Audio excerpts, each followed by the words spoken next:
नमस्कार दोस्तों, Devshri current affairs में आप सभी का स्वागत है। यहाँ हम PCS, UPSC, banking, railway, SSC सभी गवर्नमेंट एग्जाम के करंट अफेयर्स और स्टैटिक जीके की तैयारी कराते हैं। चलिए स्टार्ट करते हैं 11 अप्रैल 2026 के प्रमुख करंट अफेयर्स। हमारा पहला क्वेश्चन है, राष्ट्रीय अनुसूचित जनजाति वित्त एवं विकास निगम की स्थापना कब हुई थी? When was the National Scheduled Tribe Finance and Development Corporation established? Option है 1999, 2001, 2005, 2010। इसका सही आंसर है 2001। National schedule tribes finance and development corporation Bharat सरकार के जनजातीय कार्य मंत्रालय के अंतर्गत एक पीएसयू मतलब पब्लिक सेक्टर अंडरटेकिंग है। यह शेड्यूल ट्राइब समुदाय को स्वरोजगार और खेती के लिए रियायती दरों पर ऋण प्रदान करता है। प्रशिक्षण कार्यक्रमों के जरिए आदिवासी को आत्मनिर्भर और हुनरमंद बनाता है। इसका उद्देश्य आय के साधन बढ़ाकर आर्थिक असमानता को दूर करना है। हमारा दूसरा क्वेश्चन है, फ्रिम्ब्रिस टाइलिस वायनएडेंसिस की खोज कहाँ हुई थी? तो इसकी खोज कहाँ हुई थी? ऑप्शन देखते हैं, राजस्थान, वायानंद केरला, असम, हिमाचल प्रदेश। इसका सही आंसर है वायानंद केरला।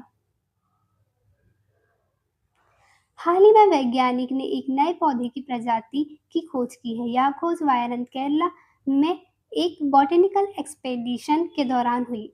यह क्षेत्र वेस्टर्न घाट का हिस्सा है जो दुनिया के सबसे महत्वपूर्ण बायोडायवर्सिटी हॉटस्पॉट में से एक माना जाता है। यह पौधा सीस फैमिली से संबंधित है। सीस पौधा घास जैसे दिखते हैं लेकिन ये ट्रू ग्रासेस से अलग होते हैं। इनकी सबसे खास पहचान इनके ट्रायंगुलर तने होते हैं। यह पौधे आमतौर पर नम और विविध पर्यावरणीय परिस्थितियों में उगते हैं, जिससे इनका इकोलॉजिकल इम्पोर्टेंस काफी अधिक होता है। हमारा थर्ड क्वेश्चन है, अभ्यास ब्रह्मास्त्र के दौरान किस लड़ाकू हेलीकॉप्टर ने सटीक प्रहार क्षमताओं का प्रदर्शन किया? Which combat helicopter demonstrate precision strike capabilities during exercise Brahmastra? Option है HAL ध्रुव, Mi-17V5, AH-64E Apache, HAL light combat helicopter प्रचंड। इसका सही आंसर है AH-64E Apache। अभ्यास ब्रह्मास्त्र भारतीय सेना द्वारा राजस्थान के पोखरण में आयोजित एक बड़े पैमाने का सैन्य अभ्यास था। इसका मुख्य उद्देश्य थल सेना के अभियानों के साथ वायु शक्ति के समन्वय को प्रदर्शन करना था। इसका अभ्यास का मुख्य आकर्षण AH-64E अपाचे लड़ाकू हेलीकॉप्टर थे, जिन्हें हवा में टैंक भी कहा जाता है। इन्होंने हेलफायर मिसाइलों और रॉकेटों का उपयोग करके दुश्मनों के ठिकाने पर सटीक निशाना साधा, जो रेगिस्तान युद्ध क्षेत्र में उनकी मारक क्षमता को साबित करता है। हमारा फिफ्थ क्वेश्चन है, राष्ट्रपति द्रौपदी मुर्मू ने किसे राज्यसभा के लिए नॉमिनेट किया? Who was nominated to the Rajya Sabha by President Droupadi Murmu? Option है रंजन गोगोई, हरिवंश नारायण सिंह, जगदीप धनकर, अमित शाह। इसका सही आंसर है हरिवंश नारायण सिंह। द्रौपदी मुर्मू ने हरिवंश नारायण सिंह को राज्यसभा के लिए नामित किया, जिससे उनका अपर हाउस में कार्य जारी रहेगा। यह नामांकन रंजन गोगोई के रिटायर होने से बनी वैकेंसी को भरने के लिए किया गया। यह नियुक्ति आर्टिकल 80 के तहत की गई है, जो राष्ट्रपति को साहित्य, विज्ञान, कला और समाज सेवा में उत्कृष्ट योगदान देने वाले व्यक्तियों को राज्यसभा में नामित करने का अधिकार देता है। हमारा फिफ्थ क्वेश्चन है, 11 अप्रैल को कौन सा दिवस मनाया जाता है? Which day is observe on 11 April?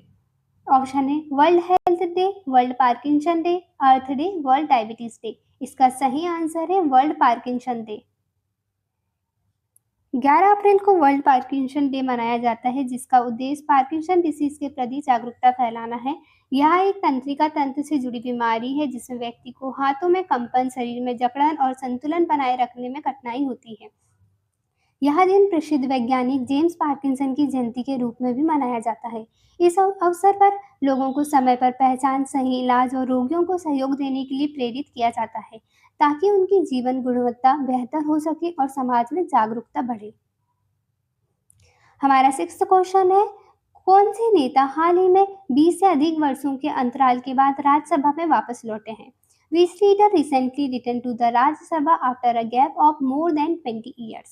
Option है लालू प्रसाद यादव, नीतीश कुमार, सुशील मोदी, जितन राम मांझी। इसका सही आंसर है नीतीश कुमार।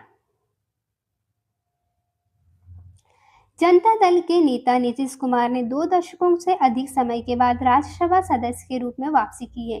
प्रधानमंत्री नरेंद्र मोदी ने उन्हें बधाई देते हुए भारत के सबसे अनुभवी नेताओं में से एक बताया। प्रधानमंत्री ने विशेष रूप से नीतीश कुमार के सुशासन के प्रति समर्पण और बिहार के विकास में उनके योगदान की सराहना की। उन्होंने विश्वास जताया कि उनके व्यापक राजनीतिक अनुभव से उच्च सदन की कार्रवाई और गरिमा और अधिक बढ़ेगी। हमारा 7वां क्वेश्चन है, किस बैंक ने ग्राहकों के अनुभव को बेहतर बनाने के लिए बहुभाषी एआई प्लेटफॉर्म बाप संवाद लॉन्च किया है?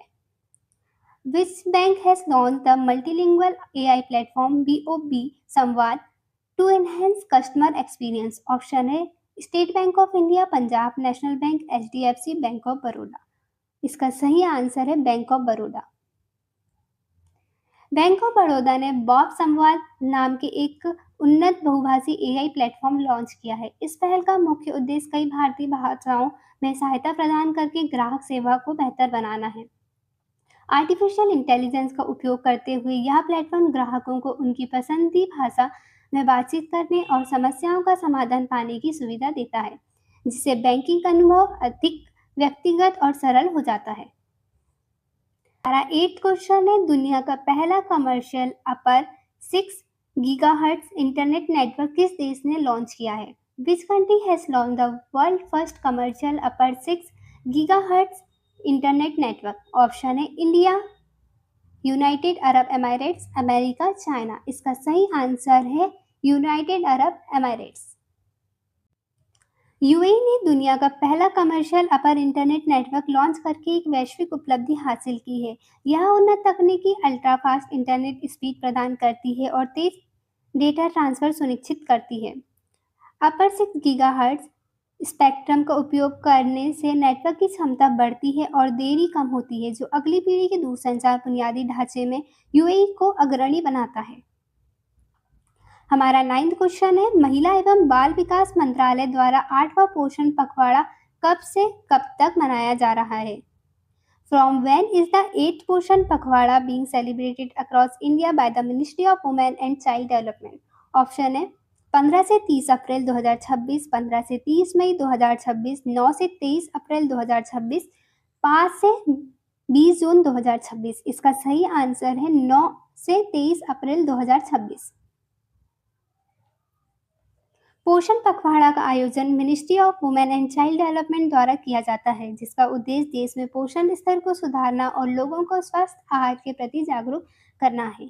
8वां पोषण पखवाड़ा 9 से 23 अप्रैल 2026 तक मनाया जा रहा है, जिसमें बच्चों, महिलाओं और माताओं को बेहतर स्वास्थ्य पर विशेष ध्यान दिया जाता है।